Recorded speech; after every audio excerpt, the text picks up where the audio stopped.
In this SBM video tutorial, we will cover how to establish dependencies between relational fields across multiple tables.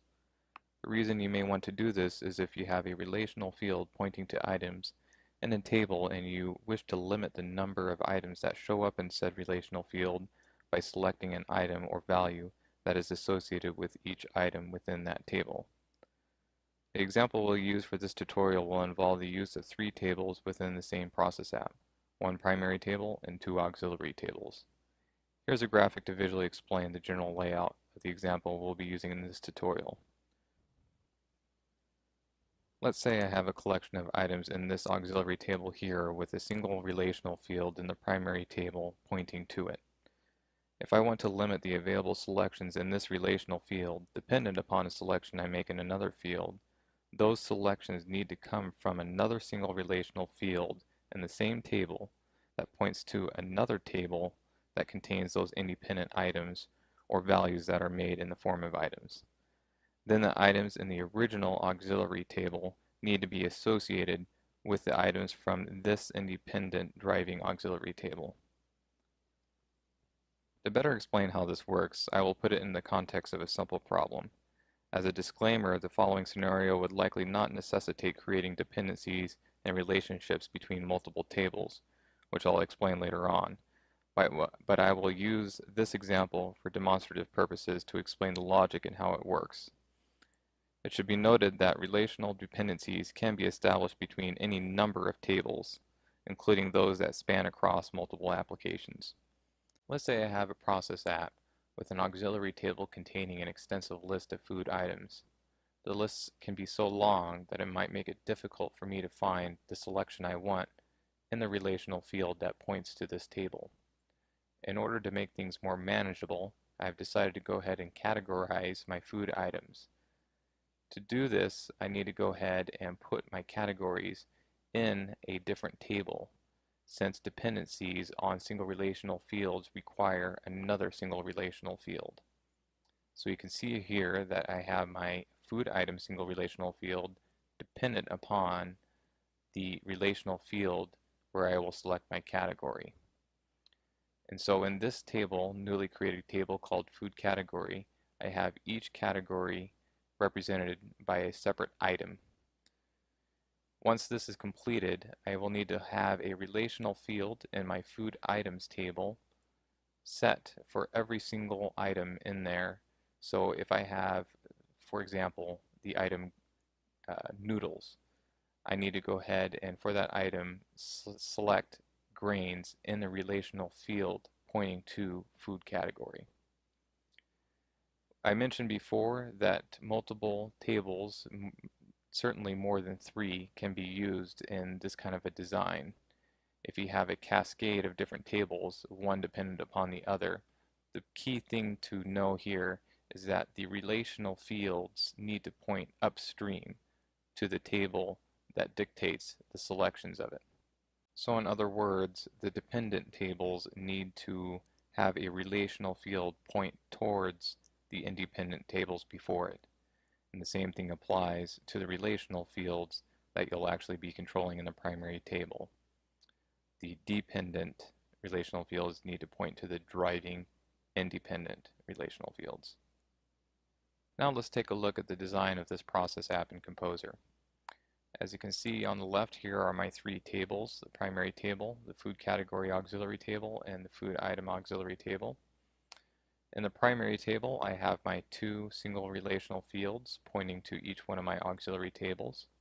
At this time, I want to remind you that the relationships and dependencies don't need to involve auxiliary tables. They could be with primary tables from a referenced application. They could be between just auxiliary tables. Any tables, it doesn't matter. This is just the setup that I'm using for this example.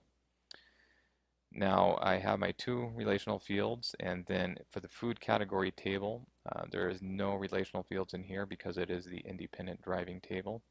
And then my food item table, which is the dependent table that relies upon the selection made for food category. And that's why I have the single relational field here, food category, pointed to that food category table. So this is where I would have my different food items such as noodles, as I mentioned earlier, which would be the title of one of them.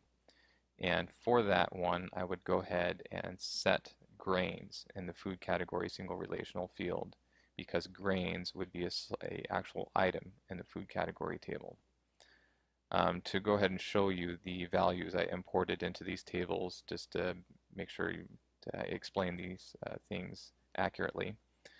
I will show you the food category table first. You can see these are all the different items I have in there representing my categories. They're all independent. And then my food item table will contain all my different foods. And this is the single relational field food category that's pointing up to the food category table. And you can see the association I made for each food item is appropriate. So once this is configured, you'll need to go ahead and then establish the dependency between the two single relational fields in the primary table. You go ahead and select the independent driving one, which is food category. Go to the dependencies in the property editor, and then select the dependent fields. And this is already selected because I already configured this earlier.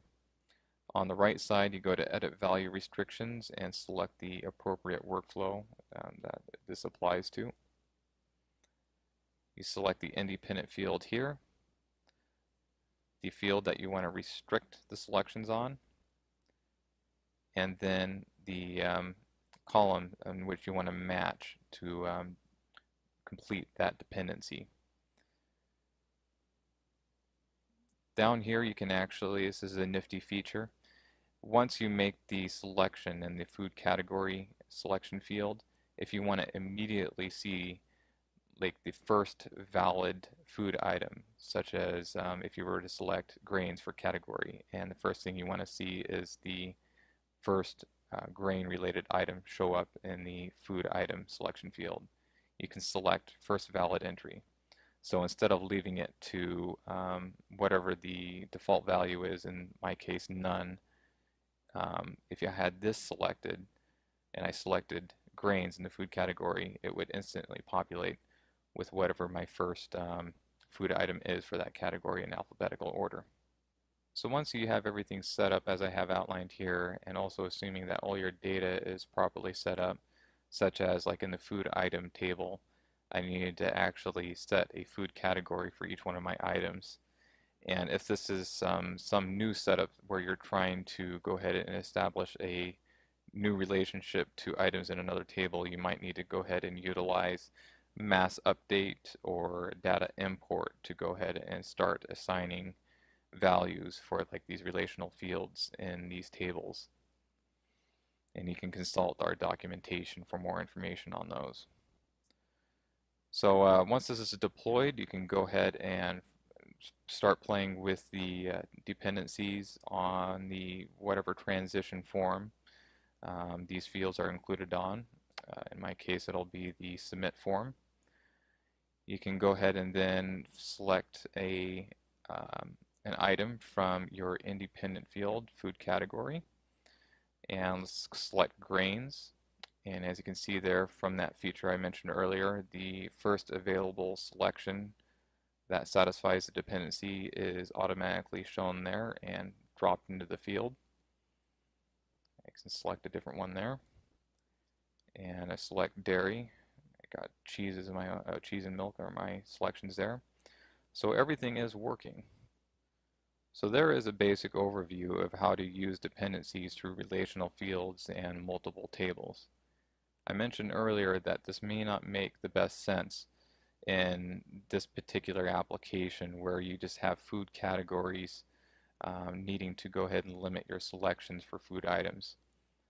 And the reason is because if it's just one value here, such as a category, it would make better sense to go ahead and add a single selection field in the food items table and then put all your values in that selection field for your categories. And then the ease in making your selection for the food item relational field pointing to it, you can use what's called the relational field value lookup, which I will explain in another video tutorial. An example of a more practical application for this is if you had something like purchase orders loaded in one auxiliary table and invoices in the other. Each one are independent of each other with an own set of fields, but they do need to have a relationship established between them because every purchase order will be followed with an invoice later on. So consider the different problems that you may have in your application and organization and consider what solutions are right for you. Again, consult my other video tutorial on the relational value lookup to see if that is something that is more suitable to your application.